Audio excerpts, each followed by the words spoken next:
Welcome back to the Spurs MyNBA, everybody. For the first time in a while, this team is healthy. Vic is healthy. Keldon is healthy. Trey is healthy. Devin Vassell. Everybody's pretty much healthy. We've got Blake Wesley out for basically 2 months as the backup point guard, but because of that, we've actually made an executive decision. Jordan Hawkins will now be in the starting lineup as our starting point guard. Devin Vassell will remain at the 2 guard.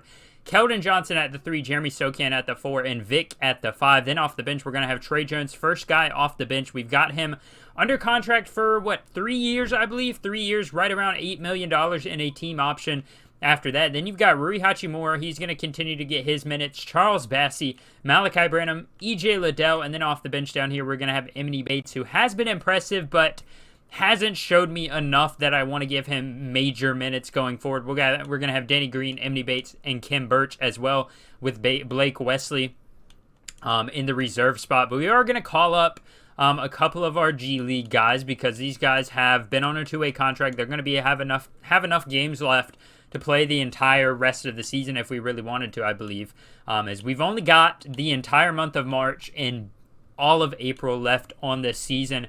And before we hop into the next game, it is time for another, the second of our basically 3 draft installments. You guys saw last time that we went through the first 10. It's not necessarily the top 10 players, but it's at least the first 10 that I have scouted, the first 10 guys that I know a little bit about. As far as the next set of 10, we're going to start off with another big man. We had a couple good big men, such as Emmanuel Davis, up there in the first 10 that we looked at. We had a couple other guys as well, but today we're going to start with another big man, 6'11", center power forward. He's 20 years old from Boise State.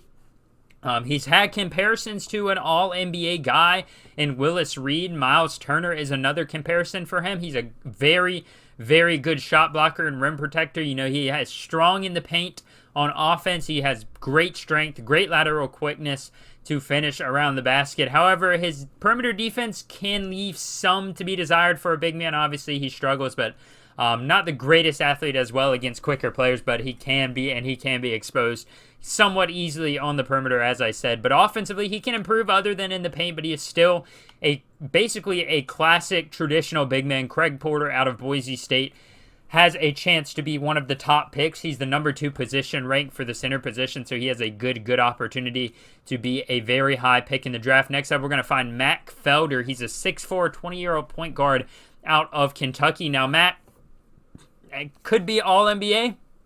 He could just be, not that great. Just a sweet Lou Will, 6th man of the year all the time. He is a 6'4" point guard, as I said, so he's got a little bit of height to him.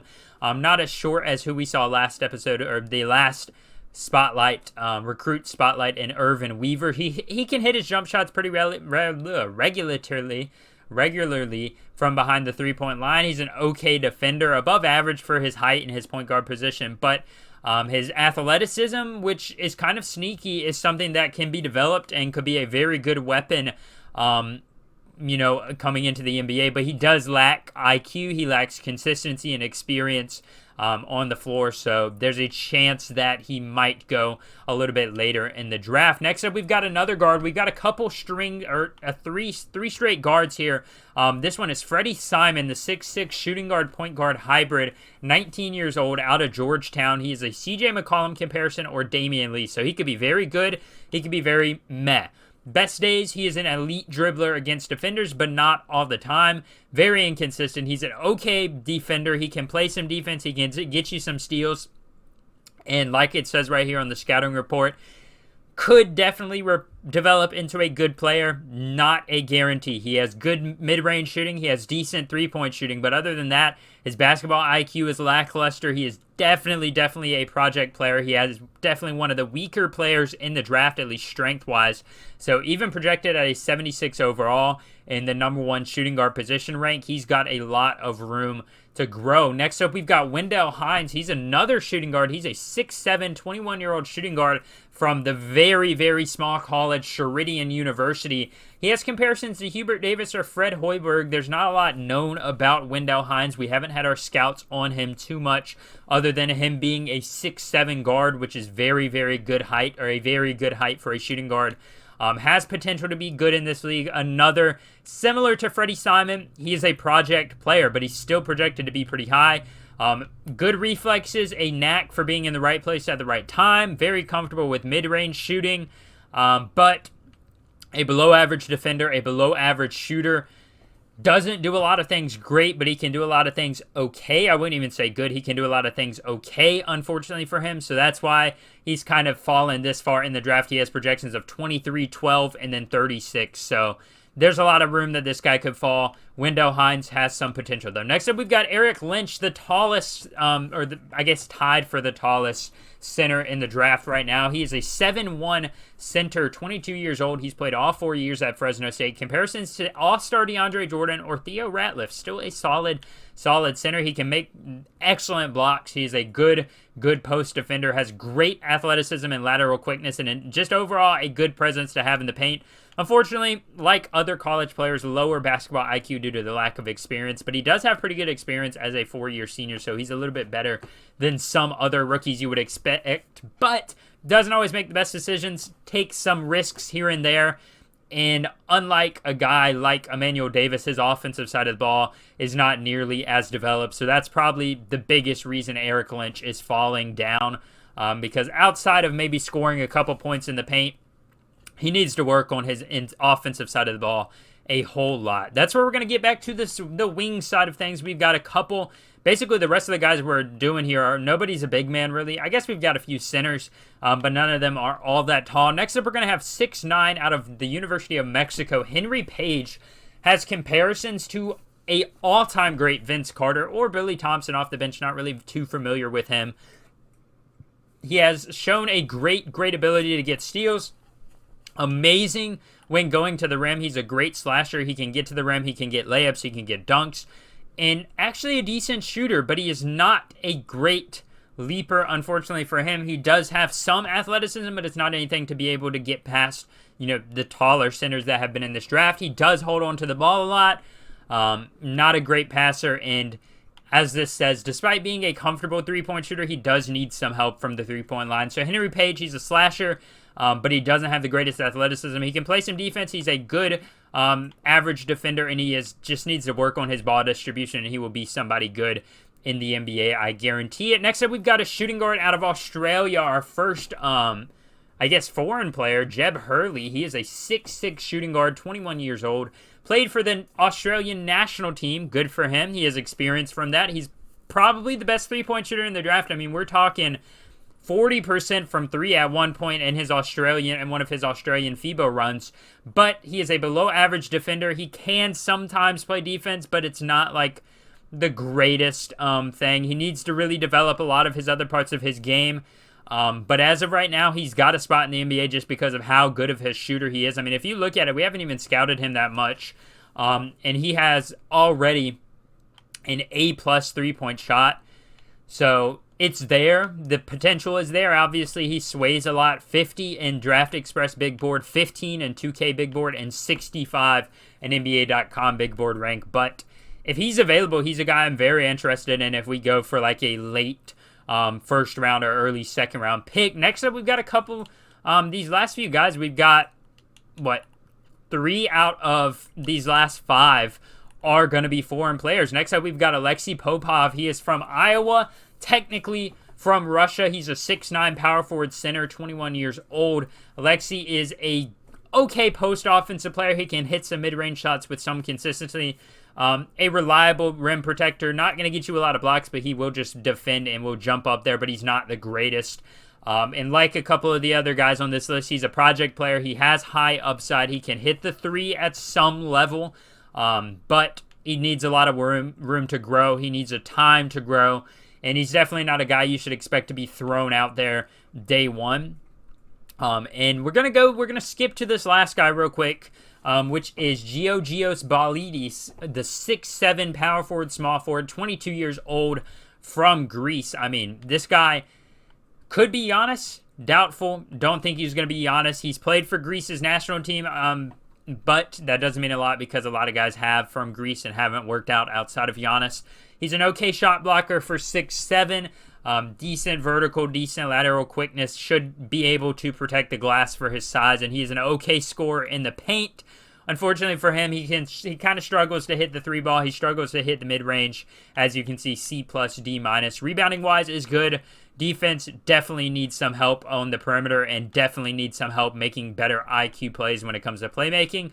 But Belidis is an interesting prospect from overseas, 39 in Draft Express, 18 in 2K, and 22 on NBA.com. That brings us to the final player for this prospect outlook or this prospect showcase.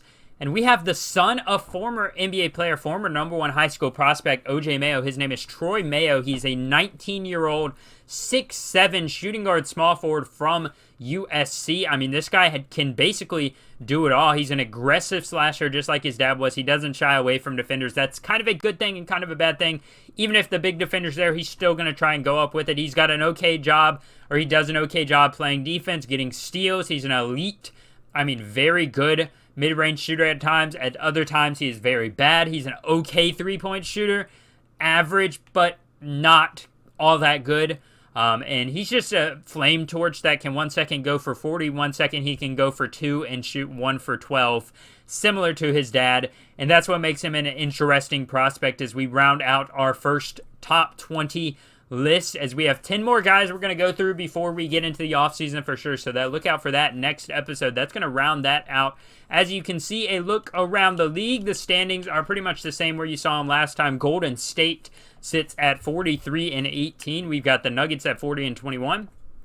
Portland, very good despite most people thinking they should rebuild. They've got a lineup of Dame Lillard, Shaedon Sharpe, Brandon Miller, Clint Capella at the 4, Jakob Poeltl, I don't know why I said Jacob, Poeltl at the 5, Anthony Simons, Gabe Vincent, Nasir Little, Trenton Watford, Cam Reddish, Keon Johnson, and Chris Murray. This team has so much talent on their roster. Very impressed with how quick they've turned it around. Unfortunately for us, we are down here at number 13. We're basically 8 games away from even being a 10 seed, so not really an opportunity for us. If you look over at the Eastern Conference, they are led by the Cleveland Cavaliers. They are 49 and 14. They have already clinched a play-in appearance at minimum. Obviously, they're going to be higher than that. But the Celtics are right behind them. They're 4 games back, but technically only 2.5 because they're only 1 loss behind.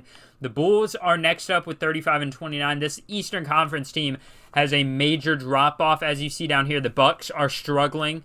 Giannis is on this team. Interesting to see how they go forward with him on that roster. Do you make a trade? Do you not? I really don't know exactly what this team should do going forward. Charlotte Hornets still down here, and the Washington Wizards are the worst team in the country. Terrible.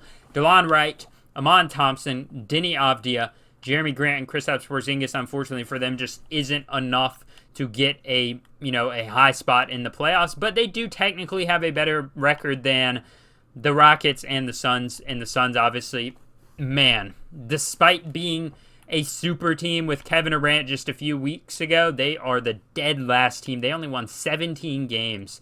And gotta look very, very bad for the Suns there. And that's going to round out what we're pretty much doing here. We're going to end up playing the OKC Thunder in a few minutes or a few seconds here, as we're going to take on the young team of Shai Gilgeous-Alexander and Josh Giddey. I hope you guys have enjoyed this series so far. We're going to go ahead and hop into this one down there in Oklahoma City. Catch you guys on the court. This Thunder team is a team that has been so young for so long, and they're finally starting to put it together. Chet Holmgren missed an entire season, but now he's back. They're the 6th seed. They signed Miles Bridges. They've got J-Dub. They've got Josh Giddey. They've got Shai Gilgeous-Alexander. They're finally putting all the puzzle pieces together that Sam Presti has set up for them, as they're going to start the day with a Chet Holmgren little running layup over Jeremy Sochan. He's going to miss that one. Jordan Hawkins in the lineup as the permanent starting point guard over Trey Jones for the first time this season. Hawkins is going to go to Wemby on the corner. Hawkins gets it off the screen, and Devin Vassell now is just going to bring it back to the top, going around the screen from Wemby, and he's going to pull up from mid-range. Nice little 2-point mid-range bucket there. Now Shai Gilgeous-Alexander off the screen, steps behind the 3-point line, does not hesitate to hit the 3, and that's a Big shot to get SGA going. Now Hawkins on the next possession goes to Vassell. Vassell quickly with 5 points as he hits his first 2 shots. 11 to 6 now. Wemby's pass is intercepted by J-Dub. He's going to go down to Giddey. Giddey getting into the paint, firing back out to Miles Bridges for 3. What a shot by the Bridge man. Don't know if that's his nickname, but that's what I'm going to call him, as you see Rui Hachimura miss his first 3 of the day now. Lou Dort's going to pull up in transition, and he's going to hit the 3. 15 to 12, just like that. The Spurs had a lead, and now it's getting cut down about as quick as you can possibly imagine. Now Trey Jones just going to slow it down a little bit, bring it up the court. Charles Bassey's going to set the screen. Easy pick and roll by Jones, straight to Bassey. He's got a nice layup. Charles Bassey has disappointed me a little bit as our backup center, but he has shown some flashes. Now Jordan Hawkins off the screen is going to miss it, and Jeremy Sochan there to clean up the mess. He just slams it back down off the rebound. And the Spurs showing the athleticism there, 21 to 12 now. Shai Gilgeous-Alexander pulls up immediately, drains the 3. One of the best young stars in the NBA right now. He has the possibility to be one of the better players in the NBA. Hawkins, though, this time he's going to shake Shai behind the defender, and that is an easy 3 for the rookie point guard. He has shown some great promise. Now another one on the next possession. He hits it again. That one was from deep 3-point range. We're in the second quarter now, 29-24. Keldon Johnson in the corner trying to get going. He's only got 5 points so far in this first half now, 40 to 31. Shai Gilgeous-Alexander pulls up. Good defense by Jordan Hawkins, just getting the contest now. Devin Vassell off to the races, coast to coast, up and on, and it's good. And 1. Josh Giddey hits him in the back of the arm, and he would hit the free throw, so it completed and 1 now as Giddey's going to finish in the paint over multiple outstretched hands, and a Thunder run gets the lead down to 2 now, 45-41 here, very late in the second quarter. Shai Gilgeous-Alexander going to drive right by Trey Jones, a little stop floater up over the shorter defender, and that is a good shot for Shai Gilgeous-Alexander. Malachi Branham working on Norman Powell. He has been impressive off the dribble lately in these last few games, and he's going to drive right by Powell. A 6-point swing for Malachi Branham so far as we get into this third quarter, 51-51. It has been a slow offensive start. Both offenses have struggled at the beginning of this half. Now Jordan Hawkins going to pull up from mid-range. He's going to get this started really for the Spurs. He hits a first jump shot of the second half. Now 53-51. Josh Giddey working on Miles Bridges is going to catch the lob. I was going to say working on Jordan Hawkins, but he didn't have to do much work as Norm Powell with a bad shot, a bad leaner. Rui Hachimura, he gets his 5th rebound of the game. He's going to go in transition. Jordan Hawkins doesn't hesitate, and that's a 3 from the Hawkman. Jordan Hawkins, what a shot there, and a beautiful arc on that one. He's going to try it again on the next possession, and that's another one. 20 points so far for Jordan Hawkins, 61-55. Josh Giddey trying to settle things down and keep the crowd in it. He's going to hit the nice little running layup now, 61-57. Lou Dort in the corner, 61-60. The Thunder quickly with a comeback now. 61-60 is where we stand. Dort is going to go to the side. Aaron Wiggins catches the defense sleeping, and he hits a 3.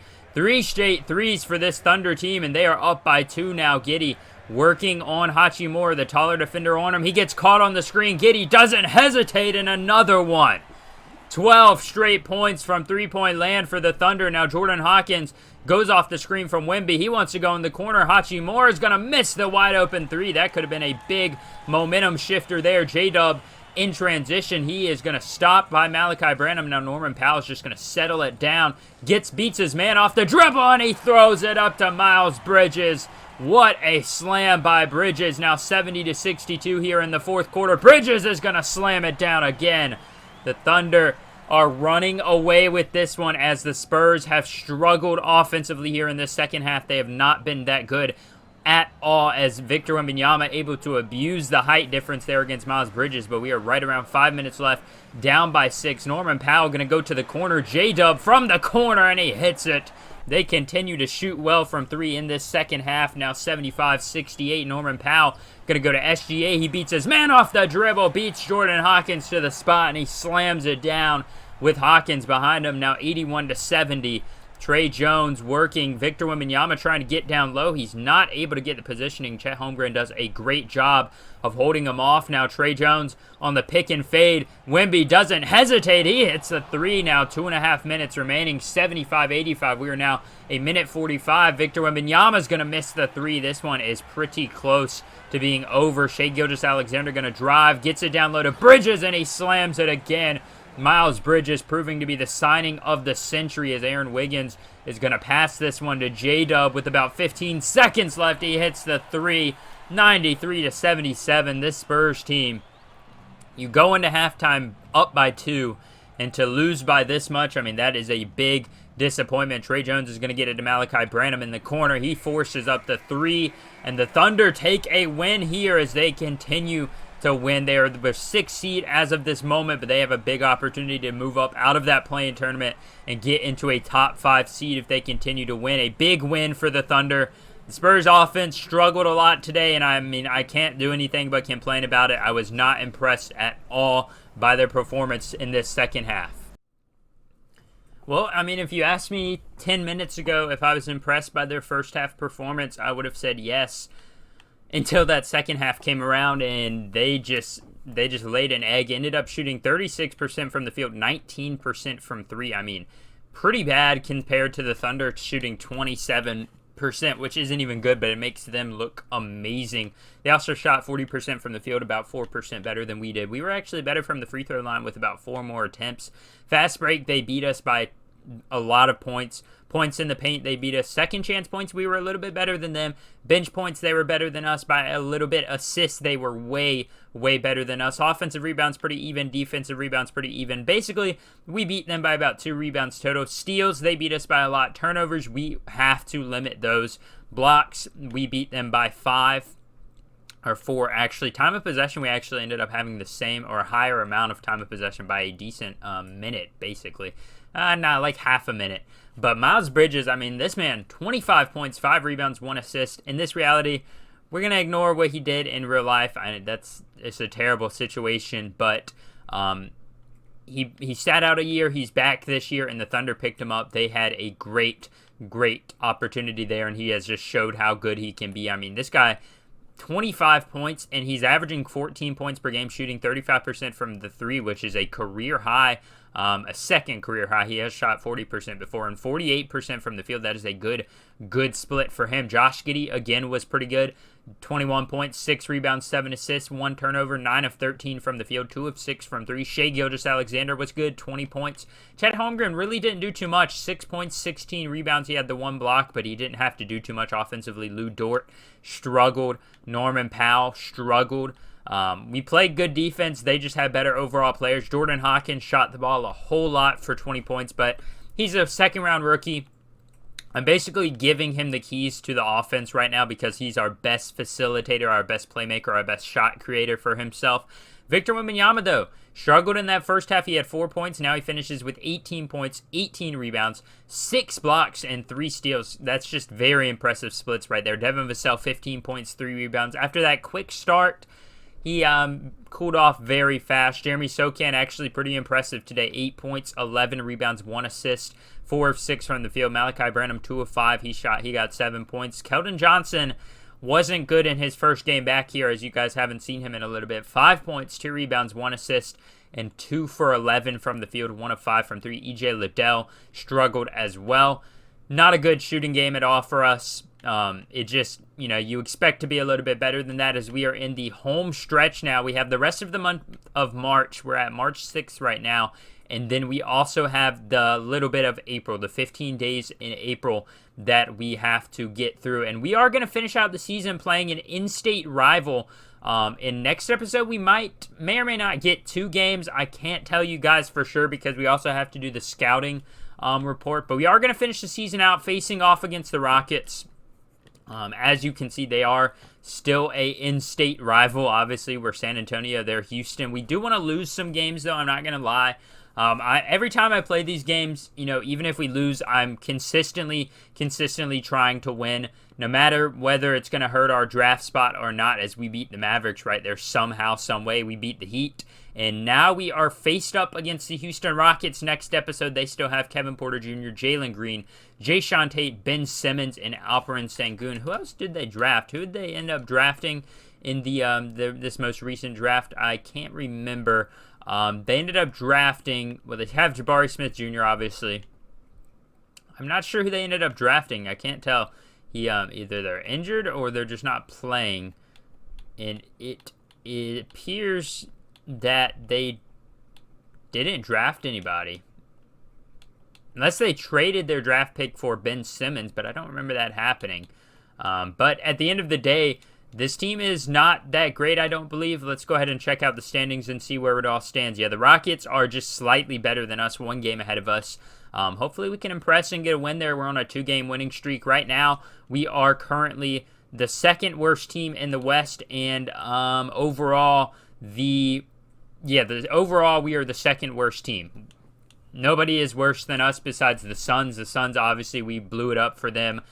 They're probably Chris Paul is going to retire this season, so they have a chance to sign somebody pretty big. They've got Devin Booker under contract, Julius Randle under contract, DeAndre Ayton under contract. Then you've got Emmanuel Quickley off the bench. This Suns team has a good opportunity to turn it around. So it'd be interesting to see what they do. As you can see, since the Knicks made that trade, they went from a 6 seed up to the 3 seed. They are on a 10-game winning streak. I mean, very, very impressive, 10-0. And they have been very, very good so far. So the Knicks finally make a big trade. They finally get one of those players that they've wanted. And it looks like it's going to pay off for them. The Cavs struggling here to end the season. They have lost 4 games in a row while the Celtics have won 2. They are 1 game behind. Nobody else is even close. The Knicks are still 11 games back. So it's really between these two teams for that first seed in the Eastern Conference. Then in the Western Conference, not even really close. The Warriors are the 1 seed, and they are 4 games ahead of the 2nd seed. The Nuggets are, still very good. They're actually 5 games ahead of the Lakers, who are the 4 seed or 3 seed. So still a lot of room to grow here in these last few weeks for some spots, but it's pretty much locked up for the 1 seed in both conferences. The West is all pretty much, no matter what, going to be the Warriors, and the East is either going to be the Celtics or the Cavs, but we will have to see how that unfolds. As I will talk to you guys next time. I hope you've enjoyed this series as we wrap up Season 1. Next episode with our matchup against the Rockets, the final recruiting showcase, and then we will get into the playoffs. I'm going to have an episode devoted to that most likely, as we will get into the playoffs, see what happens in there, and then we will also get into the offseason. I'm very excited to see how this team can improve. As always, thank you all for watching, and I'll catch you next episode.